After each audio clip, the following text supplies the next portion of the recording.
البارحة أنا قلت لي أنت أنه صدام مثل من دخول الكويت ما حد كان يقدر يحتج، ما حد كان يقدر يعترض عليه، هو يتخذ القرار بالباقيين. لا، في دخول الكويت القيادة ضعيفة.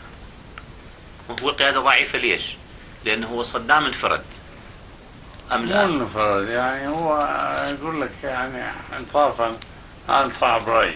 نعم. عندي رأي. نعم. كنت أقول له. نعم. أقول له قبل ما طيب. ما كنت تخشى في يوم من الأيام من أنت لا. تريد هذه الآراء المختلفة؟ ما كنت تخشى من صدام؟ ما أخشى. ما تخشى من صدام؟ ما أخشى، لكن كنت صاحب رأي. صاحب رأي. أقول رأيي. وهو كان أقول رأيي بصراحة. بصراحة. وإنصافا كان يدفع. كان يسمع. نعم. كان يسمع منك لو من الآخرين أيضا كان يسمع؟ لا، الآخرين الأغلبية يتمن. نعم. الأغلبية يعني مثل أرض وطه عدة آخرين يتمن.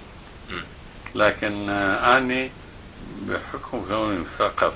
نعم. وأقرأ ومطلع وأكتب كنت أعطي رأيي. نعم. كنت أعيد جبهة الوطنية. نعم. عملت جبهة الوطنية التقدمية. إيه. ويا الشيوعيين. بالشيوعيين. نعم. ويا بيان آذار. بيان آذار.